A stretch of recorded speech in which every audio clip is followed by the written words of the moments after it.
हर हर महादेव। आप सुन रहे हैं श्री शिव महापुराण कथा पॉडकास्ट, जहां हम शिव तत्व के गूढ़ रहस्यों और दिव्य लीलाओं का श्रवण कर अपने जीवन को आलोकित करते हैं। आज के एपिसोड में हम शिव पुराण के उस अत्यंत गंभीर और शिक्षाप्रद प्रसंग पर चर्चा करेंगे, जिसमें भगवान शिव द्वारा ब्रह्मा जी और केतकी पुष्प को उनके छल और असत्य के कारण दंडित किए जाने का वर्णन है। यह कथा केवल दंड की नहीं, बल्कि अहंकार के पतन, सत्य की प्रतिष्ठा और करुणा से परिपूर्ण न्याय की महागाथा है।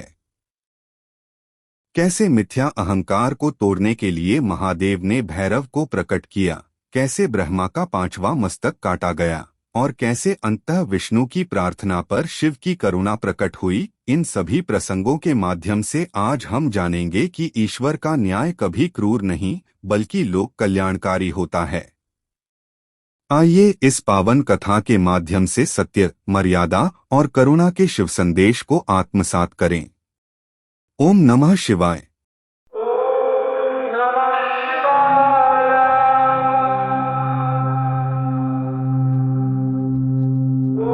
आज जो कहानी हम देखने वाले हैं उसने मुझे हमेशा सोचने पे मजबूर किया है। अच्छा, कौन सी कहानी? हम सब जानते हैं कि ब्रह्मा सृष्टि के रचयिता हैं, है ना?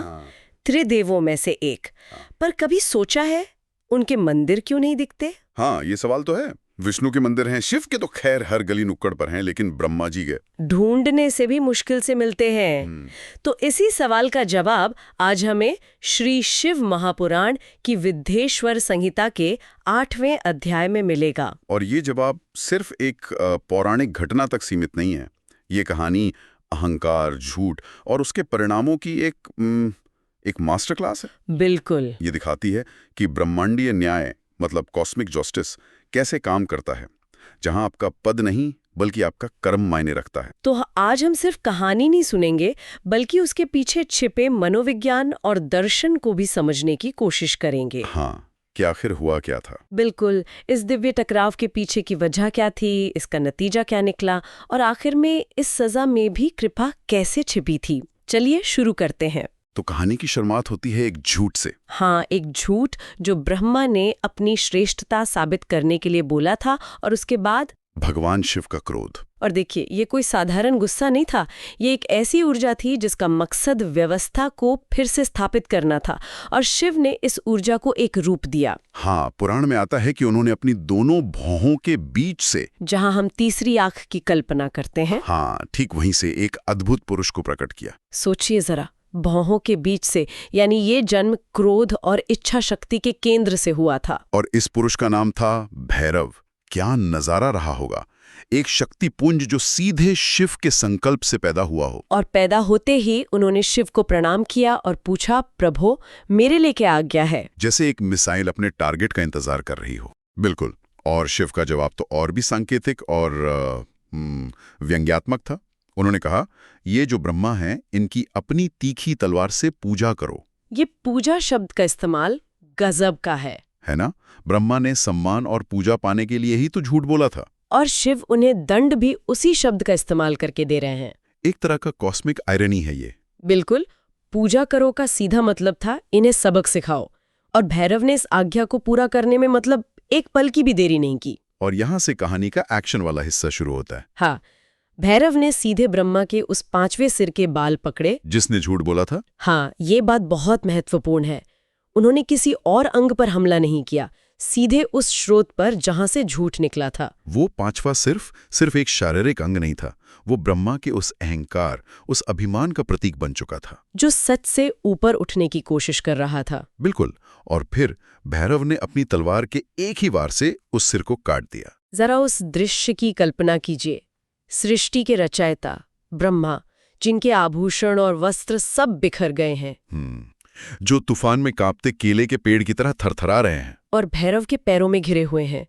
ये सिर्फ एक सिर का कटना नहीं था, ये तो अहंकार का पतन था, सबके सामने। और ये गिरावट सिर्फ शारीरिक नहीं थी, ये कॉस्मिकल थी। सोचिए, जो सृष्टि का ब्लूप्रिंट बनाता है वही अपनी गरिमा खो रहा है। पूरी व्यवस्था पर सवाल खड़ा हो जाता है। हाँ, मनोवैज्ञानिक रूप से इसे ईगो डेथ से जुड़कर देखा जा सकता है।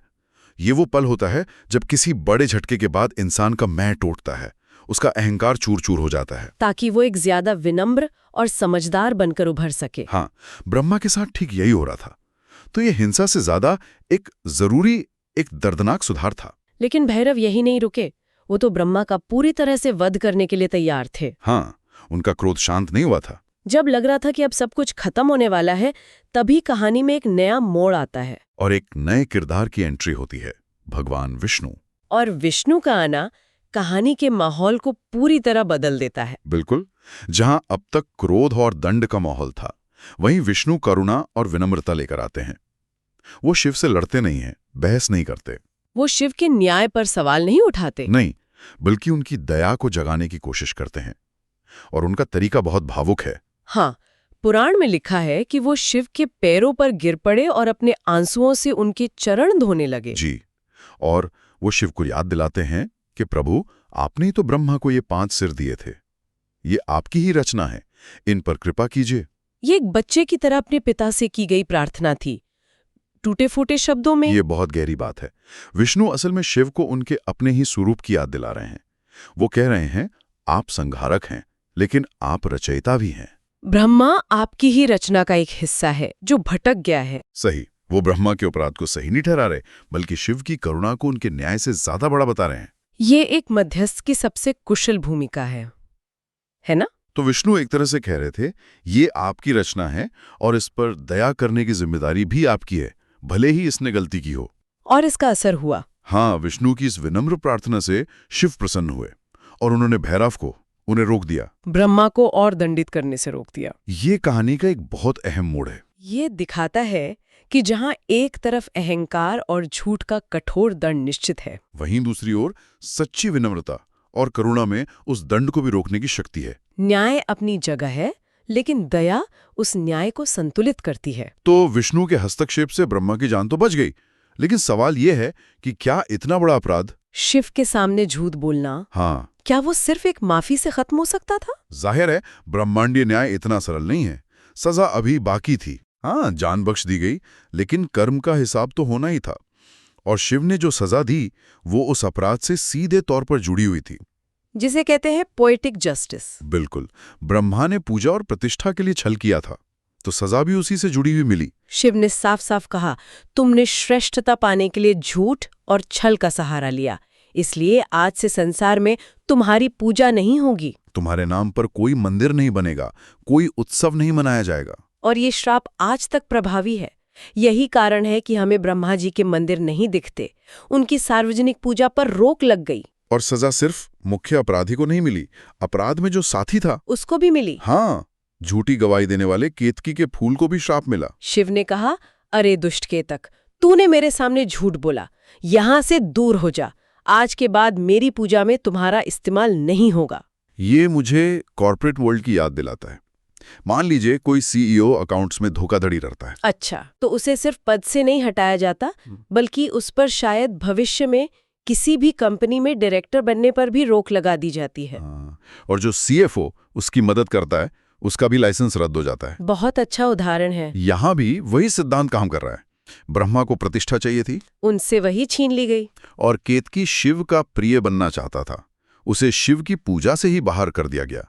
ये दिखाता है कि कर्म का फल कितना सटीक और तार्किक हो सकता है। लेकिन कहानी यहाँ खत्म नहीं होती, और यही इसे इतना खास बनाती है। हाँ, अगर कहानी सिर्फ दंड पर खत्म हो जाती तो ये बस एक चेतावनी कथा बनकर रह जाती। पर इसमें पश्चाताप और फिर मिलने वाली कृपा का भी अध्याय है। ब्रह्मा ने अपनी सजा को स्वीकार किया, कोई शिकायत नहीं की, नहीं, बल्कि शिव की स्तुति शुरू कर दी। और उनकी स्तुति में एक वाक्य ऐसा है जो सब कुछ बदल देता है।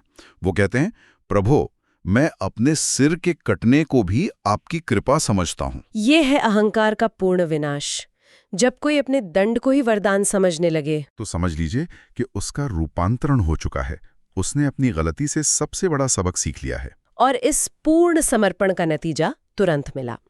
ब्रह्मा की विनम्रता देखकर शिव ने उन्हें श्राप के साथ साथ एक वरदान भी दिया। उन्होंने कहा, तुम्हारी सार्वजनिक पूजा भले ही ना हो, लेकिन सभी वैदिक यज्ञों और अनुष्ठानों में तुम ही प्रधान देवता रहोगे। तुम्हारे बिना कोई भी यज्ञ सफल नहीं माना जाएगा, चाहे उसमें कितनी भी दक्षिणा क्यों न दी जाए। देखिए, ये कितना सुंदर संतुलन है।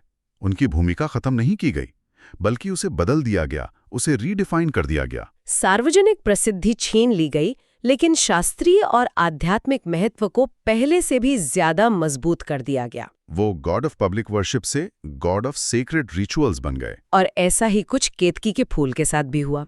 उसने भी शिव से माफी मांगी। उसने कहा कि आपकी आज्ञा से तो मेरा जन्म ही व्यर्थ हो गया, कृपया इसे सफल करें। इस पर शिव का जवाब भी बहुत दिलचस्प है। हाँ, शिव ने कहा, मैं सत्य का पालन करता हूं, इसलिए मैं अपना वचन वापस नहीं ले सकता। मेरी पूजा में तुम्हारा स्थान नहीं होगा। यहाँ शिव ने अपने दिए हुए वचन का मान रखा। लेकिन फिर उन्होंने कृपा का एक नया रास्ता निकाला। हाँ, उन्होंने कहा, पर मेरे भक्त जैसे देवगण और स्वयं विष्णु तुम्हें धारण करेंगे, और जब मेरे लिए मंडप या सजावट की जाएगी तो उस रूप में तुम मेरे ऊपर भी रहोगे। तो ये पूरी तरह से माफी नहीं थी, बल्कि एक तरह का करुणामय समझौता था। बिल्कुल। सीधा रास्ता बंद हुआ तो एक दूसरा सम्मानजनक रास्ता खोल दिया गया। फूल को सीधे शिव पर चढ़ने का अधिकार तो नहीं मिला, लेकिन उनकी उपस्थिति को एक अलग पवित्र रूप में स्वीकार कर लिया गया। ये दिखाता है कि दिव्य व्यवस्था में कठोरता के साथ साथ लचीलापन भी है। जी। कर्म का सिद्धांत अटल है, लेकिन कृपा उस सिद्धांत के भीतर काम करने का एक नया तरीका खोज सकती है।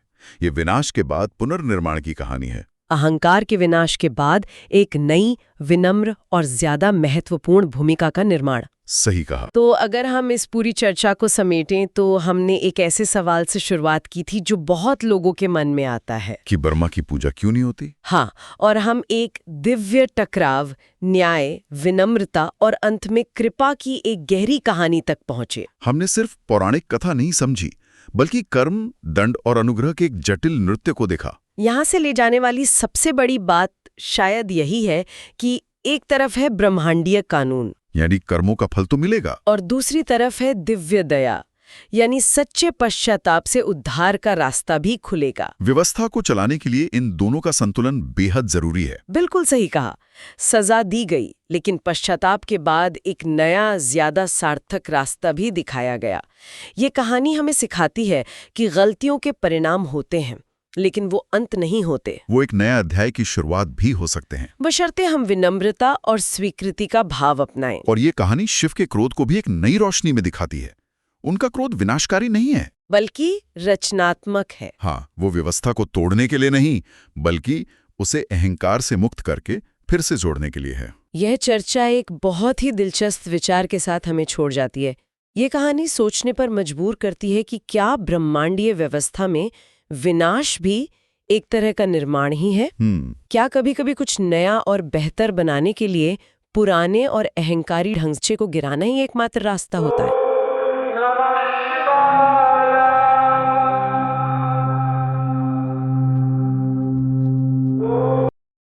आज की शिव पुराण कथा हमें यह सिखाती है कि असत्य और छल चाहे कितना भी सूक्ष्म क्यों न हो, ईश्वर की दृष्टि से छिपा नहीं रह सकता। भगवान शिव ने ब्रह्मा और केतकी को दंड देकर यह स्पष्ट किया कि सत्य से विचलन का परिणाम निश्चित है, किंतु साथ ही यह भी दिखाया कि पश्चाताप और क्षमायाचना पर करुणा अवश्य प्राप्त होती है। महादेव का यह स्वरूप, जहां न्याय और दया एक साथ प्रकट होते हैं, हमें जीवन में विवेक, विनम्रता और सत्यनिष्ठा अपनाने की प्रेरणा देता है। अहंकार का त्याग और सत्य का आलिंगन ही शिव भक्ति का वास्तविक मार्ग है। यदि यह कथा आपको स्पर्श करे तो इसे दूसरों तक अवश्य पहुंचाइए। चैनल को सब्सक्राइब करें और शिव कथाओं की इस सतत यात्रा में हमारे साथ जुड़े रहें। अगले एपिसोड में फिर मिलेंगे एक और दिव्य प्रसंग के साथ। तब तक के लिए हर हर महादेव। ओम नमः शिवाय।